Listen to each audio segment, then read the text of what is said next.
imagination of world, in the scientific world of mankind who has not understood and understood in part.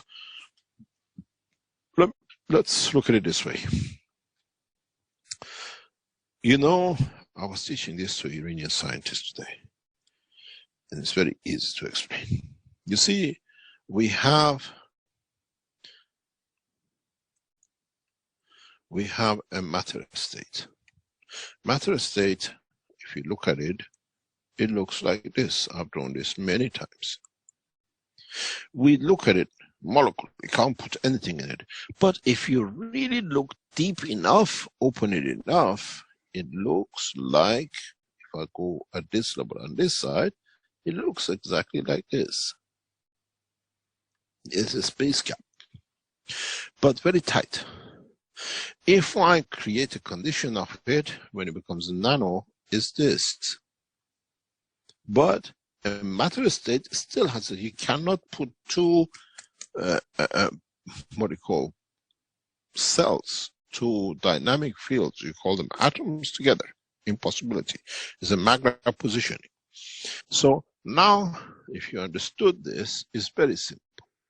If you have a field coming in the direction of work and it can get through this, does not create any resonance because it's moving. This field position, this magnetic field positioning itself to the other fields in its environment.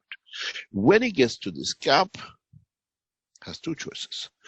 To penetrate this gap, if you come down this way, it has to find a way to the strength that it can go. It touches itself so much that the strength becomes the strength of the gap and it gets through. So it has to create what we call a resonance, what we call a wave, to be able to get through. And once one has established that wave, the rest can go too. We call it 50 hertz, we call it 60 hertz. And then we find why copper wires work perfect at 50, 60 hertz, because that's the space gap which creates, we go through. But if you create a condition that in material coming in the space,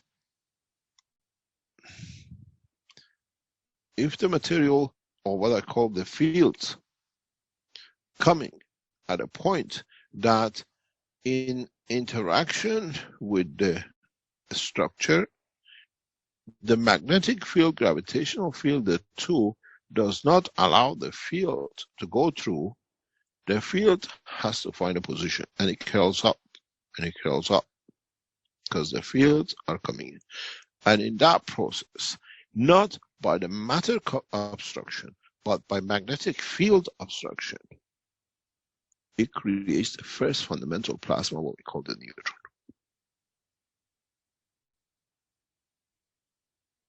That's all it is. And it's never been understood by world of scientists because they never understood the construction of an atomic structure. Nuclear structure is a dynamic spheric condition, and it has both gravity and magnetic field, what we call magra. If the wave which is coming in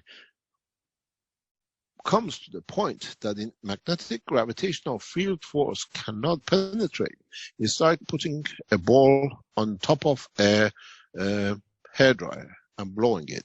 It starts, it cannot go, so it starts rotating. The field now, because of some of the losses to its boundary and some of the higher strength inside, it becomes dynamic and the wave becomes a particle.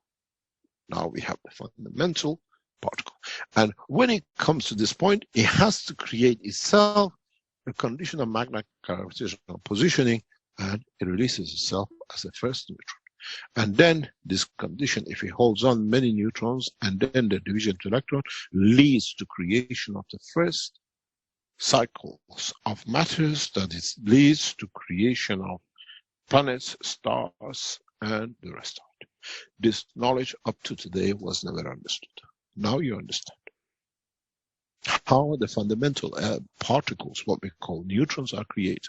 You can do it yourself in a laboratory if you understand how to do it.